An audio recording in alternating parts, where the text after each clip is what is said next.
Bonsoir, c'est Headline News. Les forces russes ont lancé une attaque contre l'Ukraine avec des informations faisant état de troupes traversant la frontière au nord et au sud. Des explosions dans plusieurs villes, dont la capitale Kiev, et des avertissements du président russe Vladimir Poutine d'effusion de sang à moins que les forces ukrainiennes ne déposent les armes. L'offensive que la Russie a qualifiée d'opération militaire spéciale est intervenue alors que les dirigeants du monde entier tentaient d'éviter une catastrophe lors d'une réunion du Conseil de sécurité des Nations Unies, au milieu d'avertissements selon lesquels une éventuelle invasion pourrait déclencher la plus grande guerre en Europe depuis 1945. Les premières explosions ont été entendues tôt ce matin, provoquant une condamnation immédiate des États-Unis et de leurs alliés qui ont menacé de décréter des sanctions à grande échelle en réponse à l'agression militaire russe. Un bijou, un joyau, plusieurs qualificatifs élogieux sont attribués au tout nouveau stade de Diamniadio qui porte le nom de l'ancien président sénégalais Abdoulaye Wade. Tout un symbole pour l'actuel président Macky Sall. Un bijou, un joyau, plusieurs qualificatifs élogieux sont attribués au tout nouveau stade de Diamniadio qui porte le nom de l'ancien président sénégalais Abdoulaye Wade. Tout un symbole pour l'actuel président Macky Sall. Avec son aimable accord, j'ai décidé de donner le nom du stade du Sénégal à mon illustre prédécesseur, le président Abdoulaye Wade, en hommage à son parcours multidimensionnel d'intellectuel, de panafricaniste, d'homme politique et d'ancien président de la République du Sénégal. Le stade Abdoulaye Wade a été inauguré en présence de plusieurs chefs d'État, dont le président turc Recep Tayyip Erdogan, le Rwandais Paul Kagame ou encore le président du Libéria et ancien footballeur international George Weah. Des autorités du foot africain, Patrice Motsepe de la CAF et le président de la FIFA, Gianni Infantino, figurent aussi parmi de nombreuses autres personnalités présentes. Aujourd'hui, c'est un jour historique pour le Sénégal, pour l'Afrique, mais pour le monde entier, parce qu'on est là pour inaugurer un véritable bijou, un stade national incroyablement beau. Ce nouveau stade a été construit en 1 an et demi par une société turque pour un coût de 156 milliards de francs CFA. Il est doté d'une centrale solaire d'une puissance de 2 MW qui le rend quasi autonome en électricité. Des milliers de Sénégalais ont pris d'assaut les gradins du tout nouveau stade de 50 000 places. Ils seront encore sollicités le 29 mars pour le premier match officiel dans cette enceinte qui opposera le Sénégal à l'Égypte, un remake de la finale de la CAN 2021, mais cette fois-ci en éliminatoire du Mondial 2022. Désormais, c'est dans cette belle tanière que nos vaillants lions rugiront à la conquête de l'Afrique et du monde, portant haut les couleurs nationales et le credo d'Embedjer Ndindamli. Et déjà, ils vont pouvoir recevoir très bientôt l'équipe d'Égypte pour la qualification de la Coupe du Monde. Un match de gala opposé des légendes du football sénégalais à celles du football africain, comme le Camerounais Samuel Eto'o et l'Ivoirien Didier Drogba. La rencontre s'est soldée par un score de 1-1. Au Tchad, une marche de protestation a eu lieu lundi pour réclamer le respect des droits humains et de la justice dans ce pays d'Afrique centrale. Les manifestants entendaient aussi condamner la répression policière à travers le pays. Juges, huissiers, notaires et sympathisants ont investi le macadam à N'Djamena ce lundi. Cette marche intervient après les événements d'Abéché et de Sandana qui, en l'espace de 2 semaines, ont fait près de 30 morts. Selon notre correspondant sur place, les manifestants ont dénoncé les actes de violence reprochés aux policiers. Ils ont, en général, plaidé en faveur du respect des droits de la personne. C'est une marche qui me concerne pleinement. C'est une marche d'indignation. Une marche pour dire non à l'impunité qui règne dans notre pays.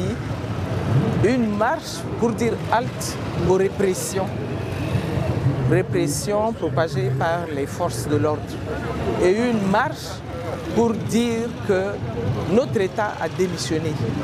Et il est temps maintenant que chacun regarde ce qui est en train de se passer autour de lui. Nous faisons partie de cette société. Nous exerçons nos activités dans un environnement qui est pollué par cette violation massive des droits de l'homme et cette injustice. Donc justement, nous ne pouvons pas rester inertes, nous ne pouvons pas rester insensibles et c'est pourquoi nous exigeons respect des droits humains et justice. Les membres de l'appareil judiciaire continuent de réclamer l'indépendance de la justice. Ce 21 février, ils avaient un message clair pour les autorités tchadiennes. Pour rappel, les membres du secteur judiciaire tchadien observent un arrêt de travail de 3 jours sur l'ensemble du territoire national.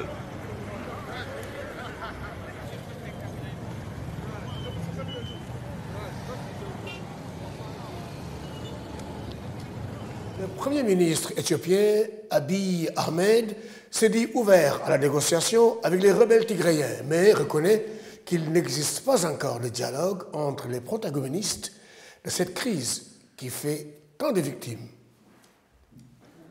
Politique de la porte ouverte, calcul stratégique, quelle que soit l'opinion, l'approche d'Abiy Ahmed pourrait ouvrir la voie à un apaisement dans cette région minée par la guerre. Premier constat du Premier ministre éthiopien, quoi qu'on dise, il n'y a pas vraiment de pont entre son gouvernement et le Front de libération du peuple du Tigré.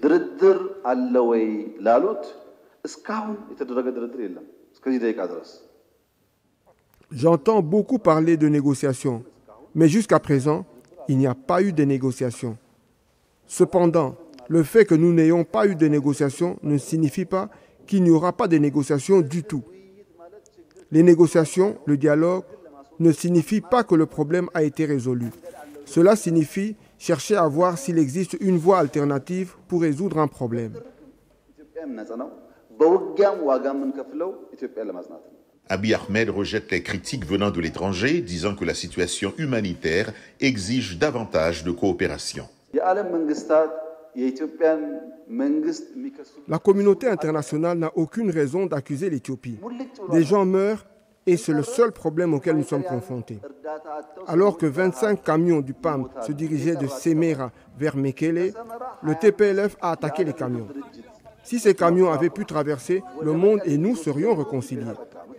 Il faut savoir à quel point le TPLF est un parti de parieurs.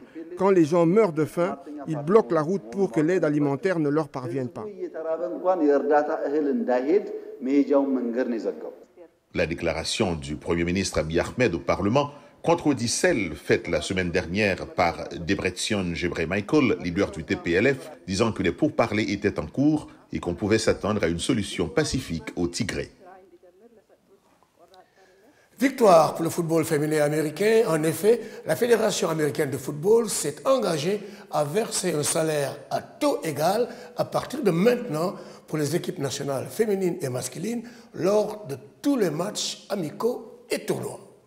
C'est une victoire pour le football féminin américain à l'issue d'un match qui a duré près de 3 ans. US Soccer, la Fédération américaine de football, s'est engagée à verser un salaire à taux égal à partir de maintenant pour les équipes nationales féminines et masculines lors de tous les matchs amicaux et tournois. Cette annonce fait suite à un accord trouvé entre la fédération et un groupe de joueuses. La joueuse Alex Morgan, apparaissant aux côtés de la présidente de US Soccer, Cindy Parlow-Cohn, salue cette avancée majeure.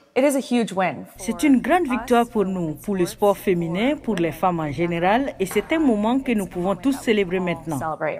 Avant cet accord, les footballeurs de l'équipe nationale étaient mieux payés que leurs homologues féminines. 28 joueuses de l'équipe nationale féminine américaine avaient alors déposé un recours collectif contre ce qu'elles qualifient de politique discriminatoire de US Soccer. L'accord doit mettre fin aux poursuites engagées et porte sur 24 millions de dollars. Pour Megan Rapinoe, elle-même ancienne internationale, 190 sélections, c'est un jour nouveau pour le football féminin américain. Les joueuses qui vont suivre auront une bien meilleure capacité à jouer. Elles seront donc probablement meilleures que nous l'avons jamais été. Et c'est un peu le but. Avec 4 victoires en Coupe du Monde et autant de médailles d'or aux Jeux Olympiques, l'équipe nationale féminine de football des États-Unis est la plus titrée de l'histoire du sport chez les femmes.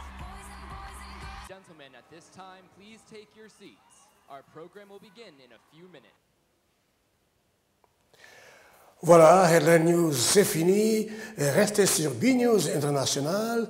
L'info est contenue. Et restez surtout avec nos programmes qui suivent. Bonsoir et à demain.